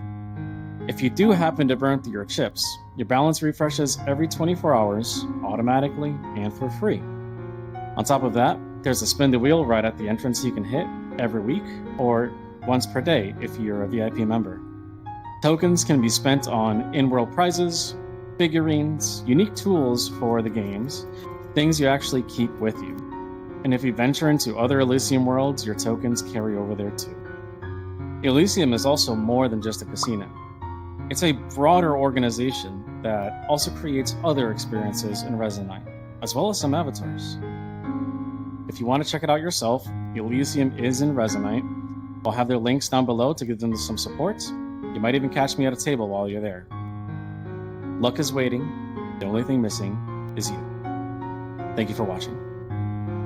12, 22 for the boss. That's unfortunate. That's a very cool video. And essentially, like, if you love these kinds of games, like, check it out. Like, it's, oh, that was sound. Oh, yeah. Holy shit. This is just, I'm gonna stop it now.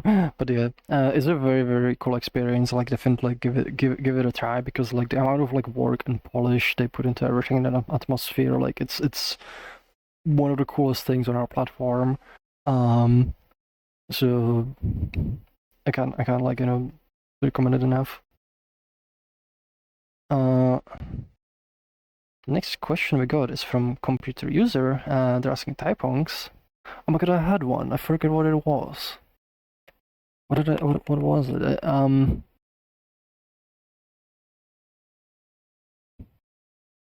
Oh yes. I remember what it was. So, as you might know, I've been like wanting to switch to Linux for a while, and there's like a few things that are sort of like preventing me from doing that. One of those being the Vive Pro Eye, because I use it, you know, for eye tracking. I've already switched to the Project Bubble for like face tracking, and it's been like working great.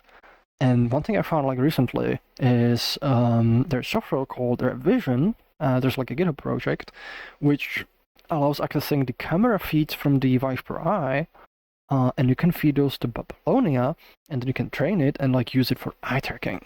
And I find it like, you know, the fact that like somebody like reverse engineered, you know, the Vive Pro Eye, you know, cameras is like super cool. And the fact that like, you know, the Bubble theme, they've been like actively working on Babylonia and making it like, you know, better and adding more functionality. That's like also super awesome, because it's offering, you know, new alternatives or new possibilities, you know, where there existed none before. And when I tried it, like it still has like some issues right now. Like I was not able to like get it good enough where I would be able to switch. Like, you know, but the fact that like it has that functionality now and it didn't have it like, you know, a few months ago, at least like, you know, not to this level, that is huge. And like I'm really appreciative, like, you know, what work they're like kind of putting into it, because they keep like constantly improving it. And now essentially for me it's just a game of like waiting until they get to the point where it's like stable and robust enough where I can make the switch.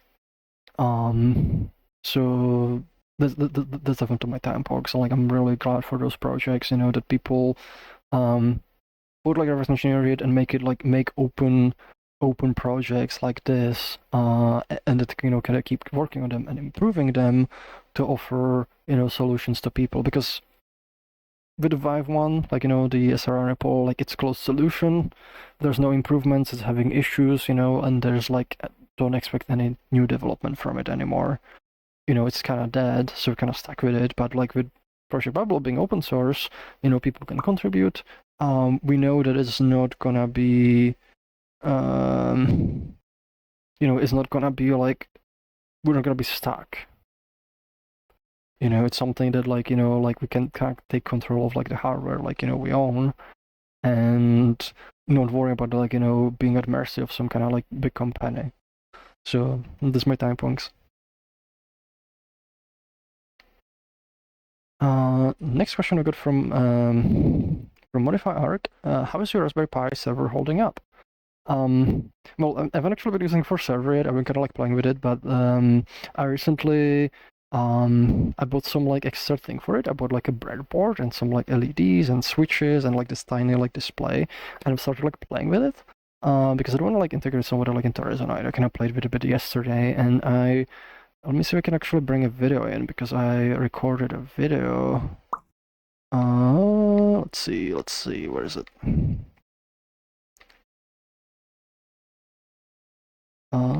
Give me a second. Oh, found it. Let me save that so I can bring it over.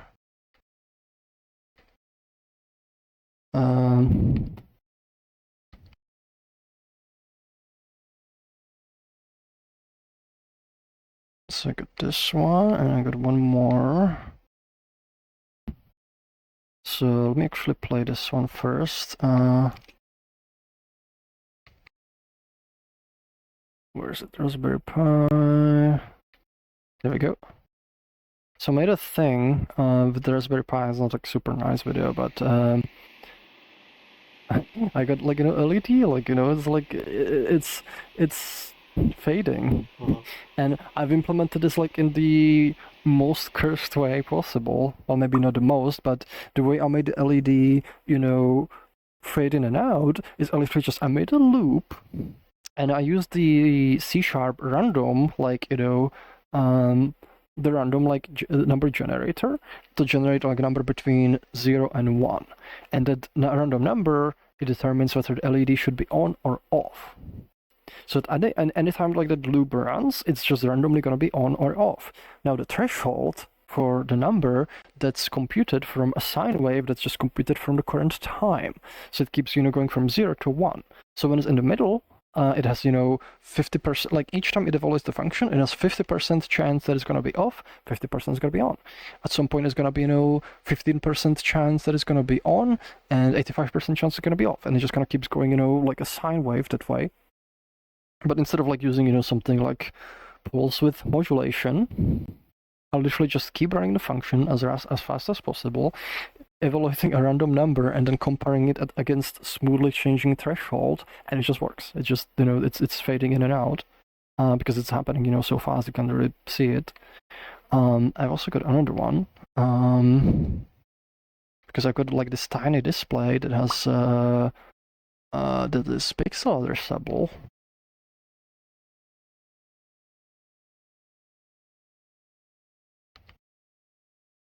Let me bring this one in. Where is it? There we go. So I've got this little display that's like 128 by 64 pixels, and I made it like, you know, animated. I just made like a little checkerboard. It like moves along. It was like simple enough to write. You know, we're just kind of messing with it. And what I would love to do is like integrate some of the functionality into like Resonite, so you could actually interface with those things from Protoflags. So I'm kind of just messing with it like a little bit in my free time, like on the weekend. But yeah, it's I wanted to like do some kind of like, you know, host like a headless that's sort of integrated with all the things. Maybe I could press buttons, or it's like some sensors and it affects something, and maybe put like a webcam so you can like watch things and do fun things with it. But it's kind of fun. So still got about like 20 minutes left. I might like end it like early if there's like not really much time, but let's check out some more Blue Sky posts. And if you want to ask more questions, you know, put question mark, you know, message, make sure that it pops in. So we had Elysium 1, that was a super cool video and definitely worth checking out.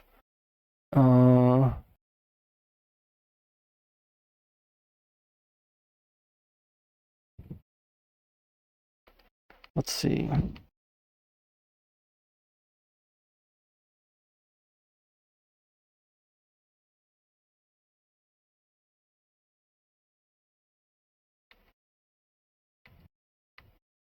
Come on.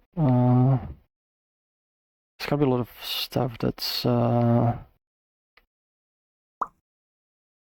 Oop.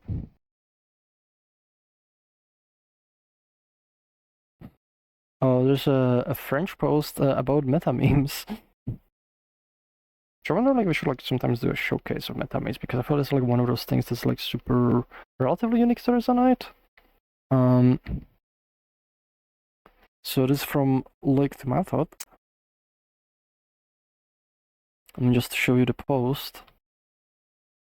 So this is the post itself, and I'm gonna play the video for you. Looks like it's like, you know, showcasing some of the meta memes. Attends, c'est quoi, je vais enregistrer. Stand down, motherfucker! Or stand up. Or sit down on that chair and stand. Sit down, stand up and sit. Or sit down and stand. Or sit down on that chair and stand up right now, goddammit. Stand there and sit! Fuck! God damn it, I'm fucking mad! Pull it out of your ass and sit on it! Sit down on that fucking chair and stand up, motherfucker! Keep fuck shit! Stand and fucking sit! Fucking Nice. I've seen it with the memes, a lot of fun. I love meta memes. It's actually like one of the things, you know, I feel like is super cool like about Resonate is like the meta meme culture and like I'm gonna already share this. They need to be shared with more people.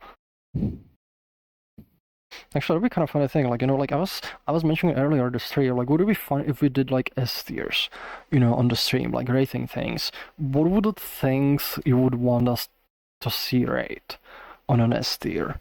I feel like meta memes might be like one of those. Like, you know, we could like watch a bunch of meta memes and be like, you know, just rate them. Could do tools. We could do like, you know, some kind of creations and stuff. The different development ideas too. Protoflags knows. Oh my god, like that would take forever. We would probably have to ask, you know, give us a list of protoflags nodes you want us to rate and have like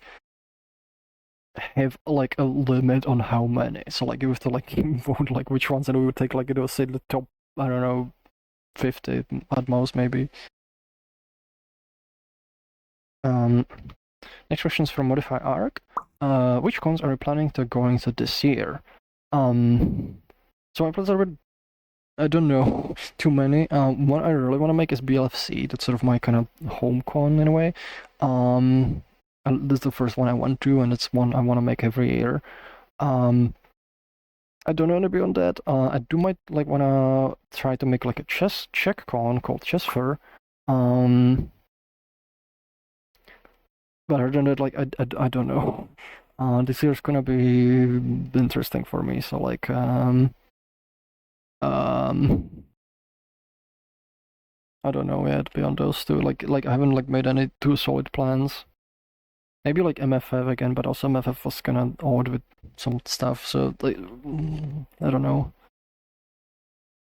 There's like ones I would want to make. It's just there's things going on this year that will make things more difficult to plan. Modify Arc is asking, how much storage space does the Resonite bot have? I can actually check. Well,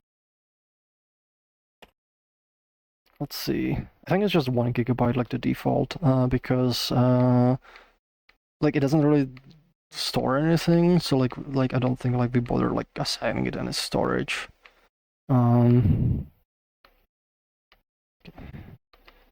It's space.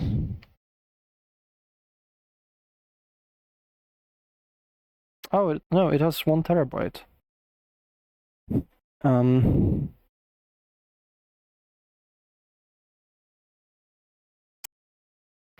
This is kind of funny. So there's your answer. It has 1 terabyte and it's using 34 megabytes from it. I don't know why you assigned 1 terabyte, but it has it. It's not using it, but it has it.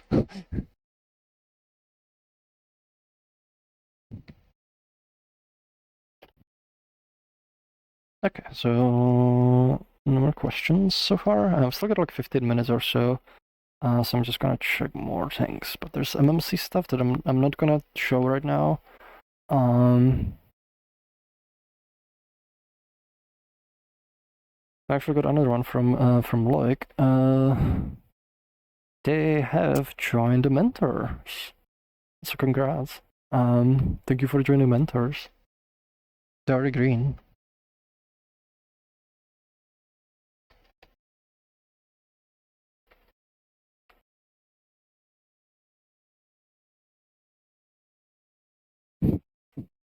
A good orb on the ridge from Draconos. Not quite sure what the context is, but orb and pool toy. Shenanigans. I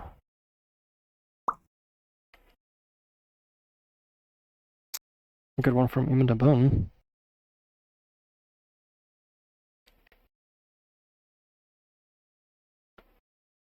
Your heart rate is just your body FPS. I wonder. So when it gets low, that means like, are you more chill? Is it because like you have to go slower, or how that works out? And when you have like a really fast heart rate, like are you gonna be like you're gonna be like moving around a lot because everything is super smooth? Oop, jeez.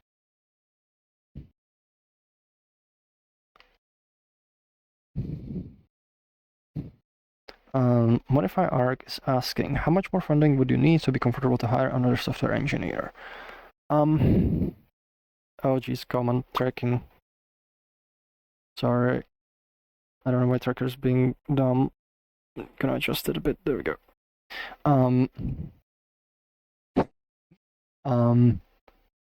That was a little bit difficult to answer because like we might not necessarily like go for like another software engineer right away because there might be like other roles we need to like handle first.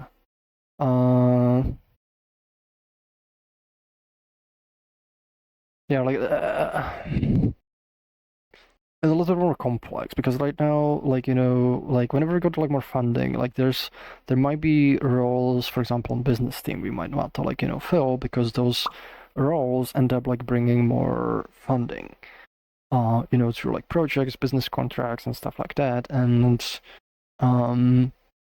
there's a lot of like parts like where we're sort of like stretched thin. It's kind of difficult situations because like in every department like will kind of like like stretched thin, but also the problem is that people we have on the team right now, we also kind of not getting too much money for working on this, and it's kind of making our lives difficult, and it's making it just more difficult like for us to be efficient. So having another engineer like might not necessarily help things because like in some ways that adds more stress and more kind of worry, and we might make sure that like we can handle it better. So it's usually like usually when we like decide like to get more people, it's kind of combination of things, but like one of them is like we need like we urgently need somebody like in this kind of place because this is the most urgent part, and maybe it's a part of the team where it unlocks potentially additional funding, like which is like why we might go like for some of the business roles, because that's kind of like that ultimately brings more money, and then like and if we increase the income, then we can get like even more income, then we can get more engineers because it is stable. Which is the other part. It's not that we just need the income to be increased, more like funding to be increased, but we need to make sure it's also reliable. It's not just like one-off, because if you hire somebody, we should let them for a while, and we need to know that like we're gonna be able to fund them for a while.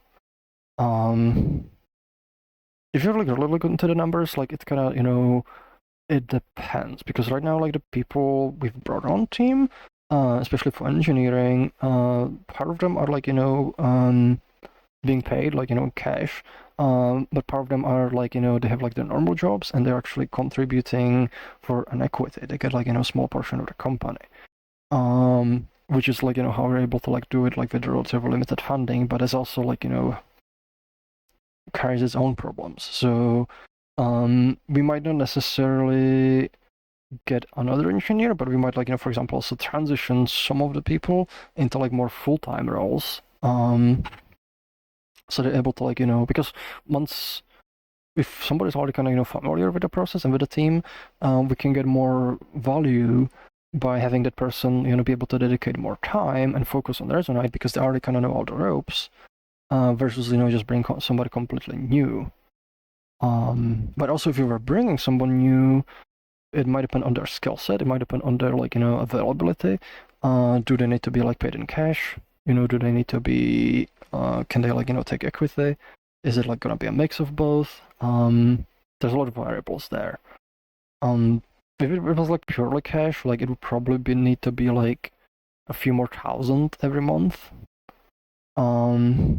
Because engineering is like very, very expensive generally, and like we're not taking much. We're taking like severely under the market rate. So like we do also want to like if we can like increase that, so like we're not like struggling. So it is a bit difficult question to answer. Like it depends on a lot of variables.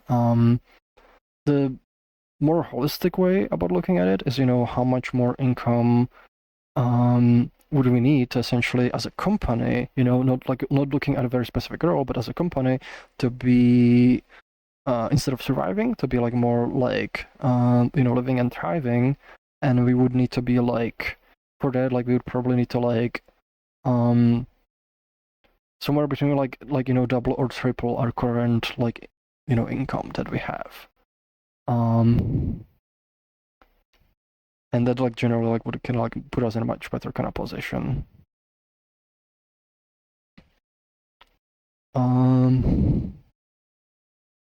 Let's see, we've got 8 minutes left, so I'm gonna go through some more Blue Sky posts since it's very close.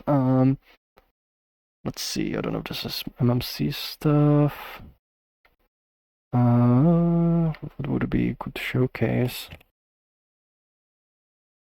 The problem with some of the stuff I don't know if it's MMC.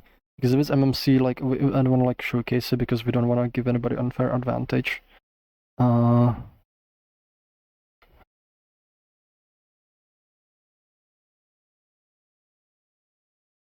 this one's kind of cool for Stargate fans. So this is a post. I'm gonna bring the video. I'm pretty sure this is not MMC because this is like a fan. Oh crap, not this thing. Because there's like a fan art kind of style thing.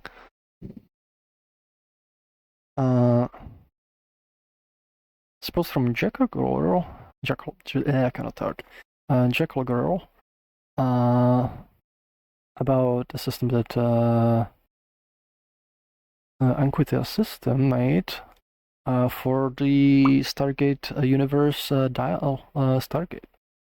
Oh, sorry, my brain's kind of not good now. So let's give it a watch. Kind of miss like Stargate universe. I wish like they got it really good, especially the second season. Ooh, look at that. Hold on, sound. I love those sounds.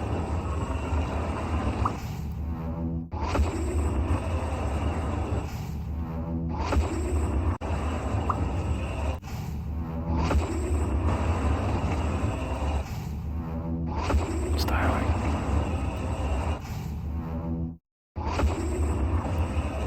Come on, Kawoosh.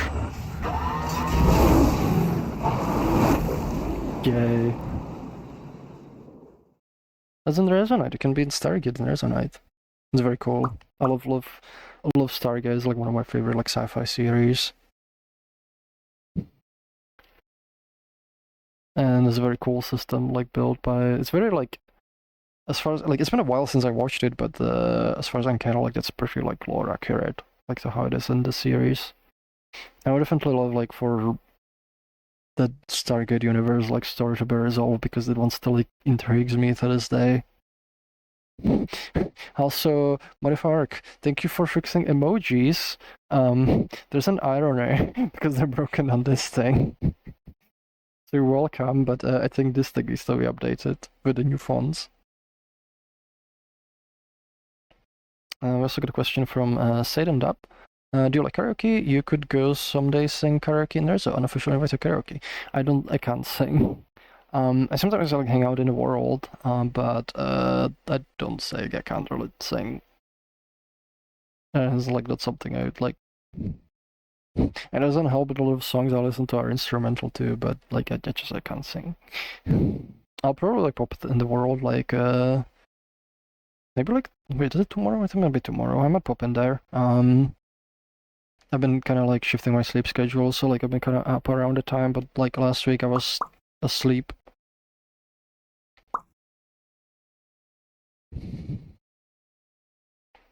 Let's see, we've got still some time. Computer users asking, do you think photon dust would eventually become GPU particle system, or would it probably stay on CPU one? This is far from a necessary thing, as the current system is still really good.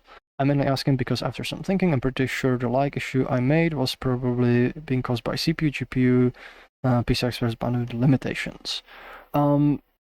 So well, it probably wouldn't become like purely GPU particle system. Usually the way you approach this is like some subset of the system is, you know, gonna be able to be GPU accelerated. So the way I see it happening is like if you use only certain modules, it's gonna be able to run it on the GPU, but like some things, you know, might not work. So for example, if you wanted collisions, you know, against the environment, and you want the collisions to maybe even interact and sample, you know, textures and like the other complex stuff, you know, that's something that's not really gonna work well on the GPU because like the GPU doesn't have access to those resources. So like you would have to like somehow like proxy all of that, but some of them would be too complex for the GPU, you know, to be able to handle efficiently, you know, or well. So the way it's probably gonna happen is like if you use certain modules that are able to run on the GPU, then the system can run on the GPU. But like, you know, once you introduce a module that is not supported, it will have to run on the CPU. It is usually how I've seen, like, you know, these particle systems to work as well. Like, if you use a GPU accelerated one, it has, like, you know, certain restrictions on what it can do compared to the CPU-based one.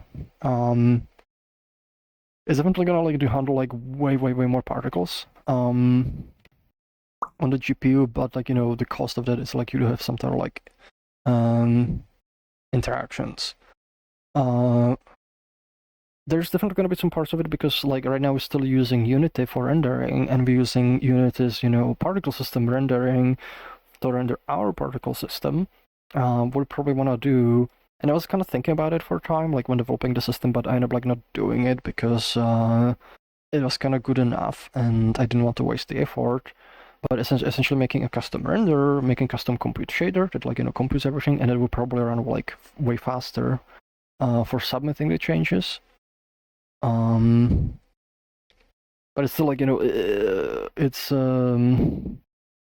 the way like Unity's system kind of like renders a lot of particles is also like, you know, very efficient because it has to compute like it kind of depends a bit, but it does compute a lot of the like mesh buffers on the CPU side for like rendering, and it has to do it for each camera, and that kind of hurts.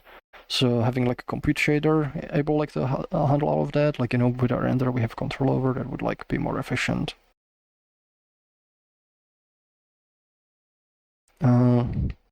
Modify Arc is asking, why are particles simulated in headless servers? I saw phone headless die because of the tax confetti gun. So the funny thing with the headless is like headless is mostly the same engine. Like it kind of runs, you know, like it's pretty much just the same engine except like, you know, there's like you don't have a renderer, and it also doesn't have a head. So it kind of just does the same things unless we somehow explicitly disable it. We haven't added a system for explicitly disabling it.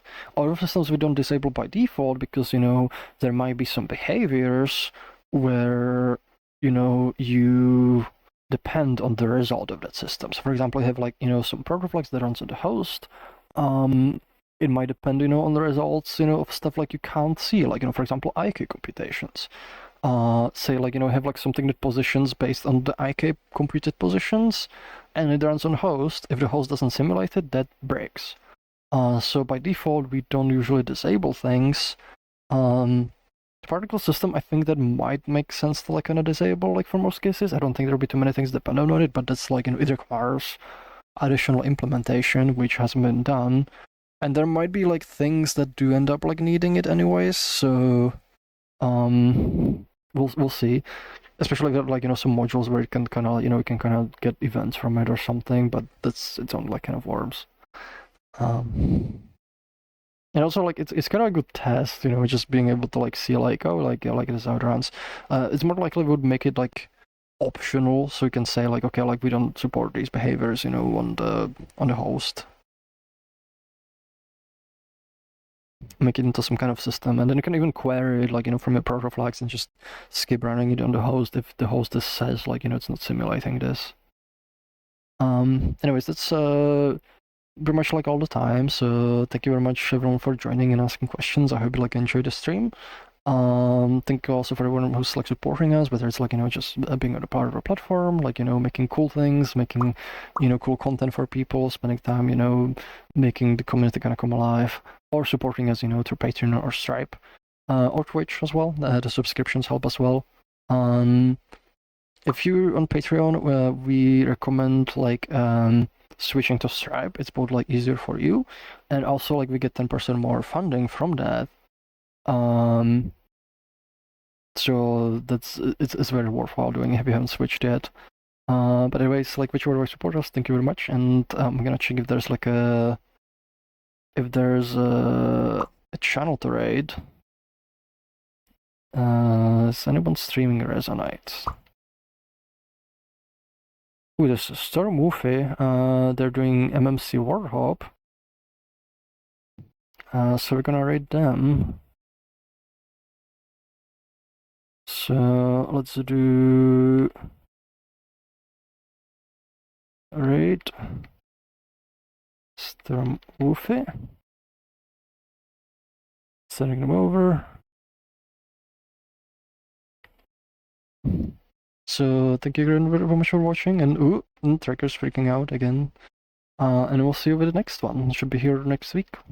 Did I click the button? I clicked the button. And I'm gonna click the buttons to stop the stream and stop the recording.